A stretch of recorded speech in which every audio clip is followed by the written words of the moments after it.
Ever seen yourself observing how candlesticks form, move, and change colors? You likely did that when you got running trades, I think. I myself did that some time ago. I refreshed my trading app every 5 minutes. When I did this, I was actually measuring my worth with candlesticks. That is the emotional part of trading, and champions do not trade like that. So one certain time I could tell how 50 candles formed because I was there on my app watching every single move. I can vividly recall how I exited the market because the move scared me. The market was supposed to give me above 100 pips, but I could not wait. In other words, the profit we got early. Now, until detach your worth from candlesticks, you will continue to be the slave of the market. Your worth is the summary of who you are. You are the most supreme creation of God, having been made in His likeness. This is therefore an aberration for you to allow the movements of the market to trigger your feelings. Detaching your worth from candlesticks doesn't mean ignoring the market and doing anything else when there are lots of setbacks to be made. It simply entails having that energy to survive and thrive even when things keep going wrong. When you lose and still get some guts to smile and show up once more, you are apparently telling the market that the real wealth in you is your peace of mind and not the pips it is generating. A big trader does not cry over spilled milk. He doesn't think about yesterday's losses all the time. He knows quite well that past losses doesn't mean failure. He acts emotionlessly and move on. I've come across a story about Leila Hamazi, an American business entrepreneur. She narrated how she lost a $13 million deal. Leila said she couldn't get her head off it. It was obviously her fault. So that was the reason why it didn't work out. So Leila stayed for the next 72 hours blaming herself and then grieving until her friend approached her. "What's that, Leila? Come on," she said. "Get up and go and do something.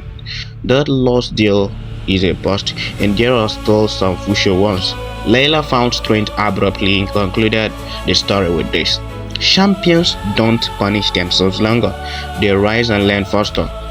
Leila was actually lost in worries because she was being conservative about what a $30 million deal could do for her. She saw herself coached in the prison of regret. Her future appeared almost impossible without a lost deal. Leila wished for the time to swipe back so she could maximize the opportunity again.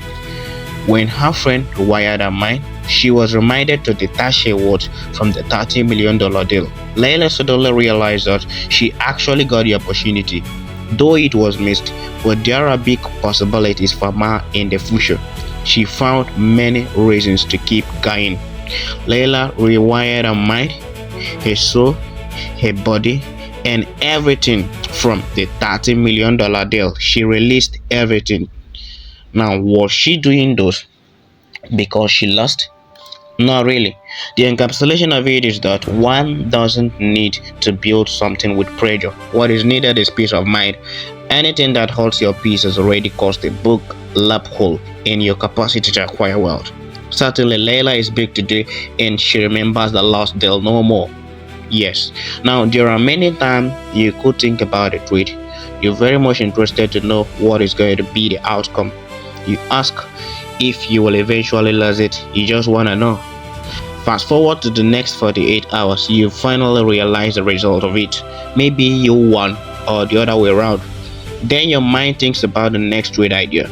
This is an indication that you should never think so much about a trade, for soon it's gonna be a bust. Last year you probably thought about a certain trade. You lost your peace of mind because of it. Everyone, including the youngest lad in the house, became youthful.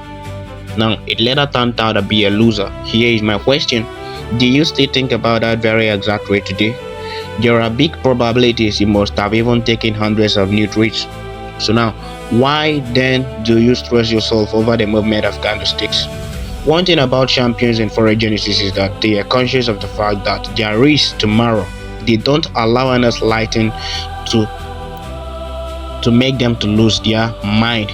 You understand? Now, if a candlestick should move you and change the way you feel, it proves your future isn't greater than it.